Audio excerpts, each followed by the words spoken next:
আমার বাসায় মেহমান আসলে আমার অনেক ভালো লাগে। অনেকদিন পর আপু, ভাইয়া, মামা, মামি, কাজিনরা সবাই এসেছে বেড়াতে।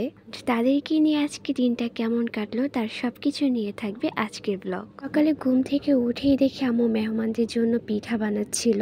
ঘরে কিছু ফ্রুটস ছিল তা আমি কেটে দিয়েছিলাম।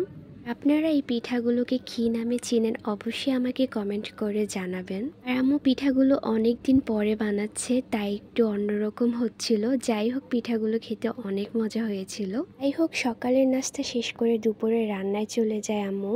এখানে অনেকগুলো ডিম সিদ্ধ করে দিয়েছিল আম্মু আমাকে ছুলে দেওয়ার জন্য। আমি প্রায় সময় আম্মুকে রান্না বান্নায় অনেক হেল্প করে থাকি। আর এই পেঁয়াজ কাটাগুলো যে কতটা ঝামেলা যারা কাটে তারাই জানে। তারপর আসি মিষ্টির কথায়। এই মিষ্টিগুলো আমার কাছে এত বেশি ভালো লাগে। মিষ্টিটা হচ্ছে একদম পুরোটাই দুধের ছানা দিয়ে তৈরি, আমার কাছে অনেক ভালো লাগে। আমাদের এলাকাতে রবিবারে বড় একটা হাট বসে, আর ওই হাট থেকে আব্বু এই বিশাল বড় একটা মিষ্টি নিয়ে এসেছিল, হয়তো বা বোঝা যাচ্ছে না। আর এই মিষ্টির টেস্ট আমার কাছে একদম এভারেস্ট লেগেছে। আর শুধু এই মিষ্টি না, এই মিষ্টির সাথে অনেকগুলো পরোটাও নিয়ে এসেছিল। যারা মিষ্টি অনেক বেশি পছন্দ করে তাদের কাছে ওই মিষ্টিটা খেতে একটু কষ্ট হয়ে যাবে। আর এই মিষ্টিটা কিন্তু বেশ বড় ছিল, আর এই মিষ্টির সাথে গরম গরম পরোটা দিয়ে খেতে আমার কাছে মোটামুটি ভালোই লেগেছিল। আর এইভাবে কখনো ট্রাই করেন নাই, ট্রাই করে দেখতে পারেন। যাই হোক তারপর আমরা দুপুরে খাওয়া দাওয়ার জন্য বসে গেলাম। আর আমার কাছে ভাত, পোলাও, বিরিয়ানি সব কিছুর সাথে এই মাখা সালাডটা খেতে অনেক ভালো লাগে। আর বাসায় যখন পোলাও রান্না করা হয় আমার আম্মুর শুটকির ভর্তাটা একদম থাকবেই, মাস্ট বি। আম্মুর হাতে এই শুটকির ভর্তাটা আমাদের বাসায় সবাই অনেক বেশি পছন্দ করে। পোলাও দিয়ে শুটকির ভর্তাটা দিয়ে খাচ্ছিলাম, এটা আমার কাছে বেস্ট একটা কম্বিনেশন মনে হয়। আপনারা যারা যারা ট্রাই করেননি তারা একবার হলেও খেয়ে দেখতে পারেন, এটা অনেক বেশি মজা। অনেকের কাছে ভালো নাও লাগতে পারে।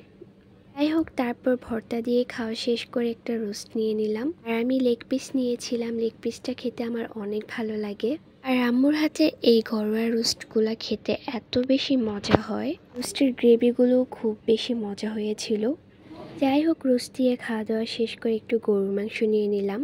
তারপর দুপুরে খাওয়া দাওয়া শেষ করে সবাই মিলে একটু বের হলাম। আপনারা যারা নারায়ণগঞ্জে থাকেন তারা তো সাবদি জায়গাটার সাথে অনেকেই পরিচিত। সাবদি এসেছি, চটপটি আর ফুচকা না খেলে কি হয় বলুন। এখানকার চটপটি বরাবরই আমার ভালো লাগে। আর সাবদির জায়গাগুলোতে এরকম অনেক ধরনের টং দোকান ছিল।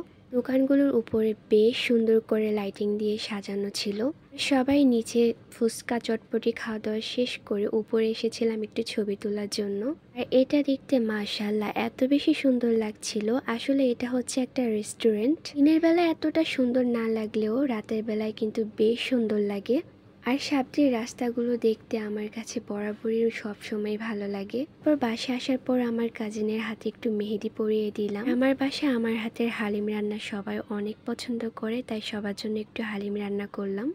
আর আজকের ভিডিওটা এখানেই শেষ করছি। সবাই ভালো থাকবেন। Thanks for watching. আল্লাহ হাফেজ সবাইকে।